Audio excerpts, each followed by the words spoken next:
Na mimi nimesikitishwa, kiongozi mmoja amewahi kuwa katika ofisi kubwa katika taifa letu, anaenda kutangazia Wakenya wote kwamba at 2027 elections kutakuwa na vita kubwa kuliko ile ya 2007-2008. Mtu hiyo matamshi peke yake is enough to bar that person from holding any public office. Forget about impeachment and so forth. That just statement. Ladies and gentlemen, I guess by now, Rigathi Gachagua and his team are much aware that William Ruto is always waiting for him to make a mistake. And it is not just a normal mistake, a mistake that if Rigathi Gachagua makes it, it will tarnish his name in front of Kenyans. It will make his image to be spoiled, especially at the national level. So therefore, they're always waiting for him to say something or to do something that can be able to tarnish his name completely. And that has been the lethal tactic that President William Ruto has been using against Rigathi Gachagua.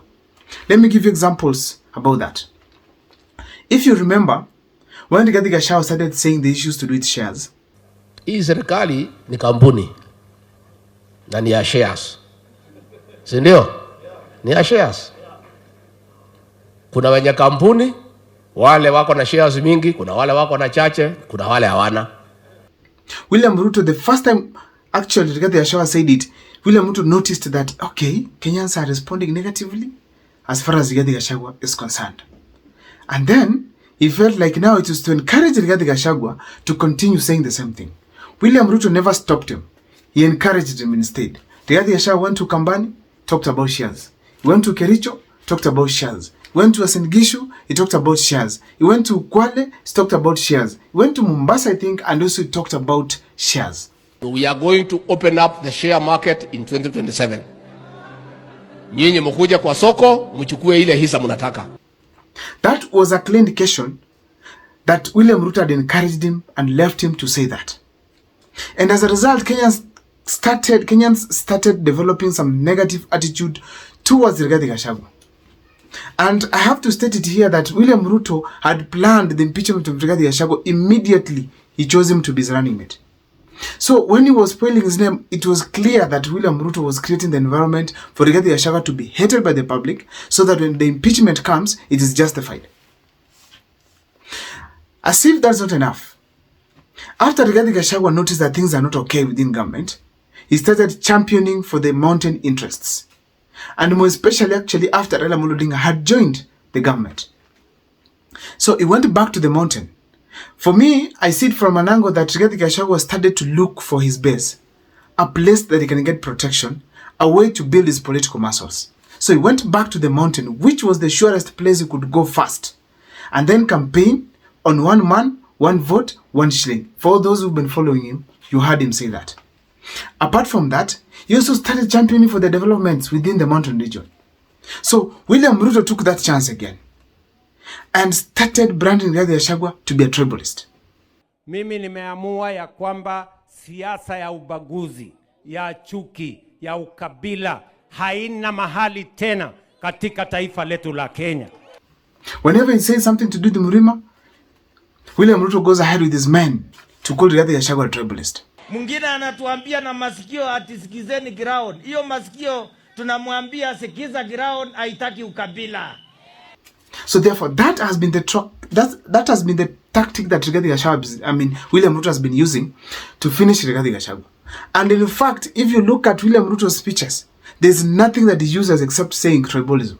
Because when you talk about shares and bring about issues to do with Rigathi Gachagua championing for the mountain interests, then it merges them to call him a tribalist.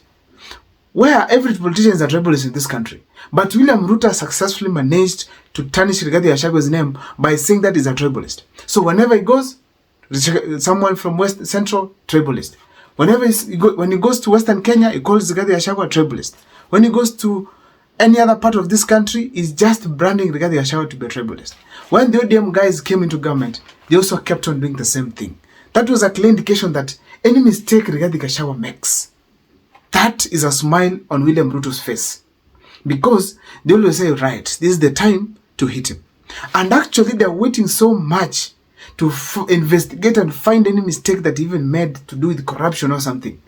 So as we speak today, William Ruto's men, they're always watching to see the mistake that Rigathi Gachagua is making. There is one of the latest mistakes that Rigathi Gachagua made, and all the William Ruto men, be it on radio, be it on Matanga, be it on rallies, they're always talking about that mistake. On this particular video here, I want to take you through on some of the things that Rigathi Gachagua has done of late that William Ruto has jumped into to call it a mistake and actually go ahead to use it to completely tarnish Rigathi Gachagua's name across the country. Before I take you through on that mistake, kindly if this is the first time you're watching my videos at Mukua Times, take a second or two to subscribe. Also, for those who always want my number to interact, share with me and encourage me, more especially teaching me on how to do political analysis or even some of the things that I don't understand well, please, my number is here. Hit me up anytime. Let me give you 2 seconds to subscribe before I proceed. Thank you so much for subscribing. May God bless you. Let me dive into the topic today. What is this mistake that Rigathi Gachagua made?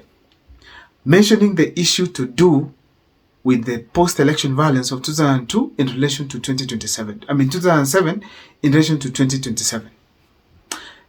That statement that Rigathi Gachagua made is making William Ruto to use his men and call it a mistake, then popularize it across the country, tell people how Rigathi Gachagua is intending to cause chaos in 2027.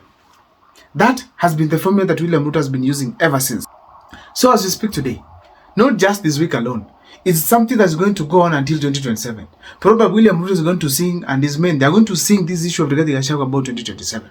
Now, on this particular video here, I want to take you through on the reasons as to why I feel strongly Rigathi Gachagua had to make these sentiments.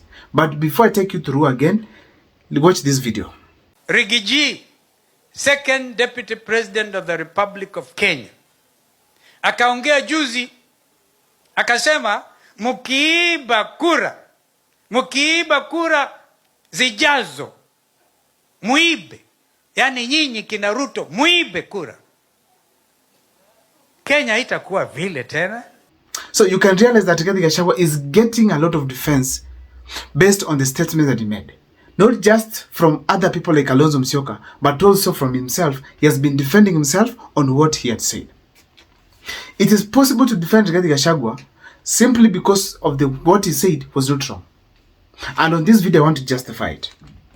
Number one, we have to go back and look at some of the causes of the post-election violence for those who were young by that time. The first thing is the rigging of elections.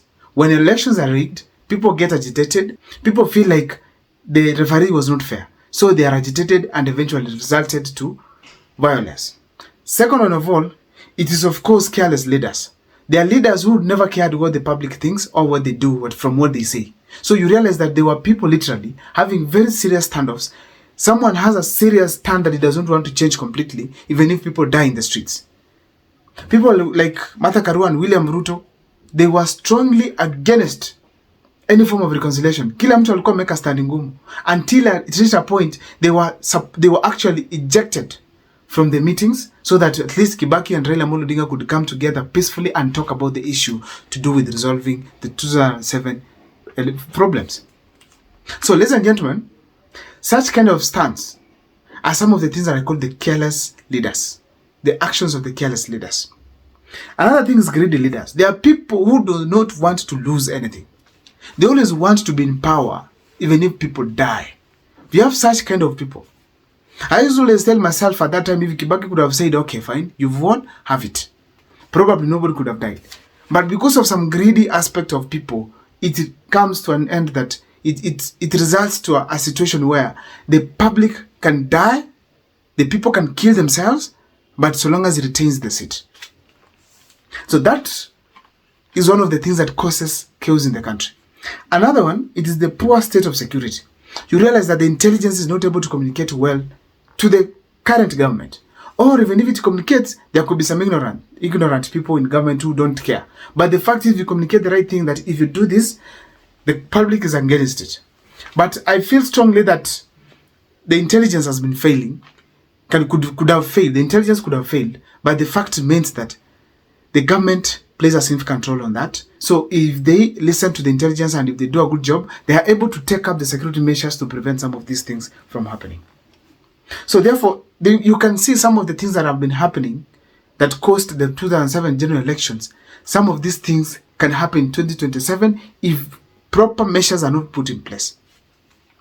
If, for instance, we have to prevent anything wrong from happening in 2027, it is not the water canisters that could be present. It is not the number of bullets police officers can have. It is not the number of tear gas you can have.